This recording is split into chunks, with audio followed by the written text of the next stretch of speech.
ചരിത്രത്തിൽ റെക്കോർഡിട്ട SSLC പരീക്ഷാ വിജയമാണ്. 99.47% വിജയം. അതായത് പരാജയപ്പെട്ടവർ 0.53% മാത്രമാണ്. 200 പേർ പരീക്ഷ എഴുതിയാൽ ഒരാൾ മാത്രം പരാജയപ്പെടുന്ന ഒരു പരീക്ഷ. ആ പരീക്ഷയിൽ A+ വാങ്ങിയ കുട്ടികൾ കഴിഞ്ഞ തവണത്തേക്കാൾ ഇരട്ടിയിലധികമുണ്ട്. അവർക്ക് അഭിനന്ദനങ്ങളുണ്ട് തീർച്ചയായും. പക്ഷേ എന്റെ ആശങ്ക മുഴുവൻ ഈ 200 പേരിൽ 199 പേർ വിജയിക്കുകയും ഒരാൾ മാത്രം പരാജയപ്പെടുകയും ചെയ്യുമ്പോൾ ആ പരാജയപ്പെട്ട കുട്ടിയുടെ അവസ്ഥയാണ്. ആ കുട്ടിയോടും ഇങ്ങനെയുള്ള കുറച്ച് കുട്ടികളോടുമാണ് തുടക്കത്തിൽ ഞങ്ങൾക്ക് പറയാനുള്ളത്. ജീവിതത്തിൽ തോറ്റുപോയ കുറച്ചുപേർ ചരിത്രത്തിൽ ഇടം പിടിച്ചു. അതിലൊരാളുടെ കഥ ഞാൻ പറഞ്ഞു.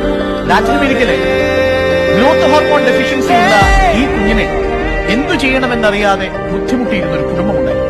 പിന്നീട് വളരെ എക്സ്പെൻസീവായ ട്രീറ്റ്മെന്റിനു വേണ്ടി ഭൂഖണ്ഡം കടന്നുപോയി ഒടുവിൽ തിരിച്ചെത്തിയ ആ മനുഷ്യന്റെ പേര് ലയണൽ മെസ്സി. അർജന്റീനയാണ് രാജ്യം. റൊസാരിയോണായ ഗ്രാമം.